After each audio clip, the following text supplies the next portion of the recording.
नमस्कार। फिर से हाजिर हूँ एक नई कहानी के साथ में। मैं हूँ राज। आप देख रहे हैं हाईवे नाइट। दोस्तों, आज की कहानी हरिम ओम जी का है। हरिओम जी हरियाणा के एक शहर में रहते हैं और ये घटना उनके साथ 2010 में घटी थी। हरिओम ऑटो रिक्शा चालक हैं और अपने परिवार के साथ एक कॉलोनी में रहते थे। अब वो ऑटो चलाने का काम करते थे, ऑटो रिक्शा। लेकिन सुबह सुबह निकलते थे और 7-8 बजे तक अपने घर पहुंच जाते थे। अभी उनकी जो शादी हुई थी, नई नई हुई थी, और भरसक प्रयत्न करते थे कि जल्दी से जल्दी अपने घर की ओर आ जाएं। लेकिन कभी कभी ऐसे ऐसे सवारी मिल जाती थी जो कहीं दूर ले जाती थी और फिर उनको आने में देर भी हो जाती थी। और ऐसे ही एक रात उनके साथ हुआ था। 7 बज चुका था। अब हरिओम जी का विचार था कि अपने घर की तरफ चलें। उनकी नई नई बहुरिया इनके इंतजार कर रही होगी और कुछ खाने पीने का सामान अपने बहुरिया के लिए, अपने परिवार के लिए खरीदे और थैले में रख करके जैसे ही जाने के लिए मुड़ी अपने घर के लिए, तभी एक सवारी आ गई। सवारी एक औरत थी, 35-40 साल का उम्र लगभग होगा, और कहने लगी कि भाई, मुझे इस जगह पर जाना है।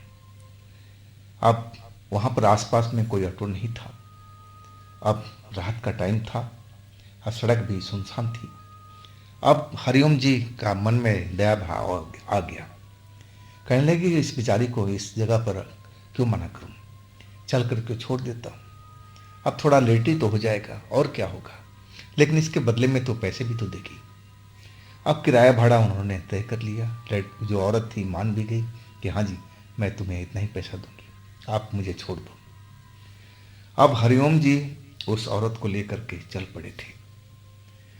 अब पहले तो एक जगह पर गई, एक घर में गई, और वो भी बिल्कुल अंधेरा घर था। अब जिस कॉलोनी में गई थी, एकांत में घर बना हुआ था। 1 घंटा तो वहां टाइम बिता दिया। हरिओम जी बिल्कुल परेशान थे कि ये कैसी औरत है। वो तो बोली थी कि हमें छोड़ दो, लेकिन कह रही थी कि अभी रुको, अभी ये मैं थोड़ा बात करके आ रही हूँ, अब फिर मैं अपने घर पे चलूंगी। अब आधा घंटा और बीत गया, तब जाके वो बेचैन हो गए थे। अब सोचने लगे क्या करें, क्या उस घर में जाएं किराया मांगने के लिए। और वो चल पड़े थे। लेकिन जैसे ही दरवाजे पहुंचे, दरवाजा खुल गया और वो औरत निकल के आ गई और वो माफ़ी मांगने लगी। कहने लगी कि भाई, लेट हो गया है, मैं इसके बदले में तुम्हें और पैसा दूंगी, तुम बुरा मत मानना। अब चलो, मैं अपने घर लेके चलती हूँ। अब राजेश जी गुस्से में थे लेकिन बोल नहीं पाए। लेडीज थी, कोई जेंट्स होता तो बताते भी थी, झगड़ा भी करते, लेकिन मामला लेडीज का था। वो चुपचाप अपने ऑटो में आ गए। अब मन में सोचने लगे कि चलो, जब इतनी रात खराब हुई, थोड़ी सी और ही हो जाए। इसके बाद उस औरत को बिठा करके आज जैसे जैसे बता रही थी उस रास्ता पर चलते जा रहे थे। और वो उनके लिए अनजान रास्ता था। उस जगह पर वो पहली बार जा रहे थे। उस जगह की जानकारी उनको नहीं थी। अब पौन घंटा चलने के बाद एक सुनसान रोड पर लेके आए। कच्चा पक्का रोड था, उखड़ खाबड़ बना हुआ था। और उस पर जब अपना गाड़ी उतारे ऑटो रिक्शा, तो रास्ता देख करके एकदम रुक गए। अब कहने लगे कि बहन जी, मैं आगे नहीं जाऊंगा, अब ये देखिए रास्ता कैसा है। तब वो औरत कहने लगी, भैया बस हम आ ही गए हैं और मुझे आपको पैसे भी तो देने हैं। अब मेरा पास अगर यहीं होता तो मैं आपको यहीं पर दे देती। थोड़ा ही दूर का फासला है, आप चल पड़िए, मैं जल्दी से आपको घर से लाकर पैसे दे दूंगी, अब फिर आप अपना घर निकल जाना। अब मजबूरी में हरिओम जी के जाना पड़ा। रास्ता थोड़ा ऐसे ही था। अब अपने ऑटो रिक्शा को बचाते, गड्ढे से निकालते हुए और उस जगह पर पहुंचे जहां वो और जाना चाहती थी। पूरा अंधेरा हुआ पड़ा था। पूरा जो एरिया था एकदम अंधेरे में डूबा हुआ था। अब फिर एक गेट के पास में जैसे ला करके बोली कि हाँ, यही रुक दो। अब वो देख नहीं पाए कि कौन सी जगह है, ये कौन सी कॉलोनी है।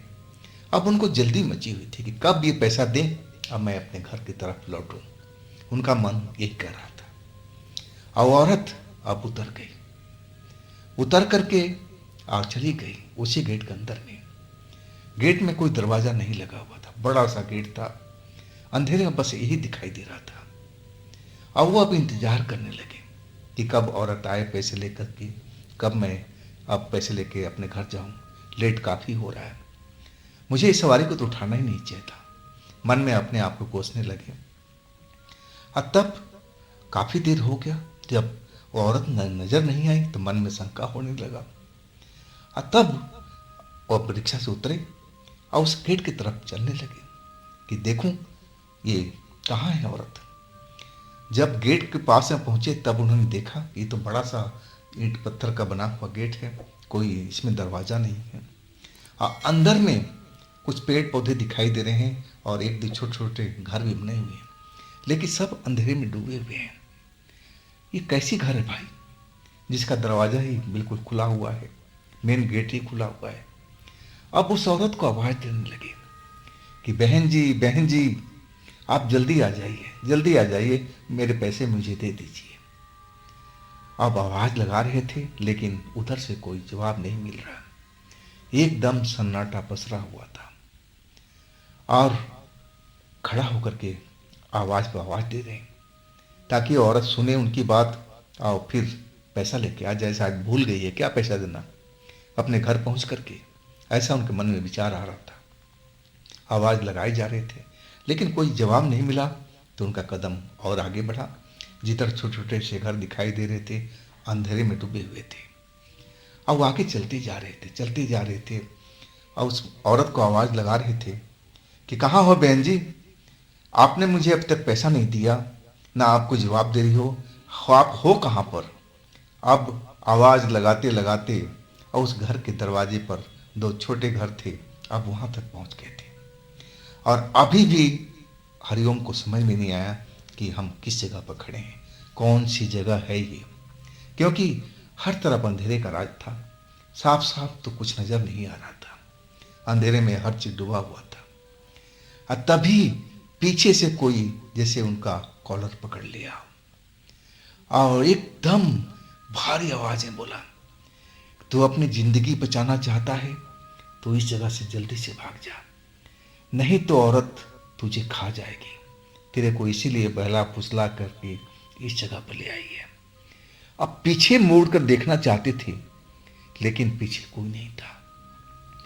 ऐसा लग रहा था कॉलर पकड़ करके और कोई घसीट रहा हो, बाहर की तरफ लेके जा रहा हो। जब बड़ा सा गेट था जहां रोड पर उनका ऑटो खड़ा था और वो घसीटते हुए चले जा रहे हैं। उस आवाज को पहचानने की कोशिश कर रहे थे कि कौन हो सकता है, ये बोल रहा है, दिखाई क्यों नहीं दे रहा है। और वो आवाज बार बार, तू चुप रहा, तू शोर मत कर और जल्दी से यहां से बाहर निकल। और कुछ ही देर में वो रोड पर आ चुके थे और वो जो भी पकड़ा था उनको ऑटो के अंदर धकेल दिया कि अपना ऑटो स्टार्ट कर, अब भाग जाए यहाँ से, भूल जा उसको, भूल जा अपने पैसों को, तेरी जान बचेगी तो तू लाखों रुपए कमाएगा। वो तुझे मारने के लिए इस जगह पर लाई थी। अब आवाज सुनाई पड़ रही थी अभी भी। हरिओम दहशत में थे कि सब क्या हो रहा है। जीवन में पहली बार ऐसा अनुभव उनको हो रहा था। और तभी आवाज जैसे कान के पास में आई, क्या तुझे अभी भी शक हो रहा है? जिस जगह पर आया है ना, ये शमशान घाट है और वो एक चुड़ैल है, तो वो तुझे बहला फुसला के इस जगह पर तेरे को मारने के लिए, तेरा खून पीने के लिए लेकर आई है। मैं सही वक्त पर इस जगह पर आ गया, नहीं तो वो औरत तुझे छोड़ती नहीं। तू भाग जा यहाँ से, भाग जा, पीछे मुड़ करके मत देखना। कोई भी तुझे आवाज़ लगाए, तुझे पीछे पलट कर नहीं देखना। और इसके बाद हरिओम कांप के रह गए थे। जल्दी से कांपते हाथों से, पैरों से ऑटो में किक मारा और कांपते हाथों से हैंडल पकड़ा और भागने लगे वहाँ से। जब मेन रोड पर, हाईवे पर पहुँच गए और तब ट्रैफिक का नज़र आया, तब उनकी कपकपी थोड़ी रुकी थी। वो बिल्कुल रास्ते भर दहशत में थे। कई जगह तो रास्ता भटक गए थे। उनको समझ में नहीं आ रहा था डर के कारण कि कौन सा रास्ता हमारे घर की तरफ जा रहा है, कौन सी कॉलोनी की तरफ जा रहा है। ऐसी उनकी हालत हुई पड़ी थी। आखिरकार बहुत देर के बाद अपनी कॉलोनी पहुंचे, घर में पहुंचे और घर में सब बात को बताया। अब घर में सारे लोग दहशत में हो गए थे और सब भगवान का धन्यवाद करने लगे कि प्रभु आपने मेरे बच्चे को जान बचाया है। आप जो हरिओम थे वो भी अब भगवान को मानने लगे थे। पहले भगवान पर उनकी आस्था बहुत कम रहती थी, पूजा पाठ बिल्कुल नहीं करते थे। लेकिन इस घटना के बाद उनकी आंखें खुल चुकी थी। वो भगवान को मानने लगे, पूजा पाठ करने लगे। लेकिन मन में एक सवाल था सभी के घर के परिवार के अंदर में कि आखिर वो आवाज़ किसकी थी और वो कौन था जो हरिओम का जान बचाया। कोई आत्मा था, भला आत्मा, या फिर कौन। इस रहस्य से पर्दा अभी तक उठ नहीं पाया था कि कौन हो सकता है। तो दोस्तों, ये थी आज की कहानी। ये कहानी कैसी लगी आपको, आप हमें ज़रूर बताइएगा। और दोस्तों, ये भी चैनल आप ही का है, तो इसको भी अपना प्यार दीजिए, लाइक कीजिए, सब्सक्राइब कीजिए, शेयर कीजिए। और फिर हम मिलते हैं अगले रोज़ एक नई घटना, एक नई कहानी में। आप लोग अपना ख्याल रखिएगा। नमस्कार।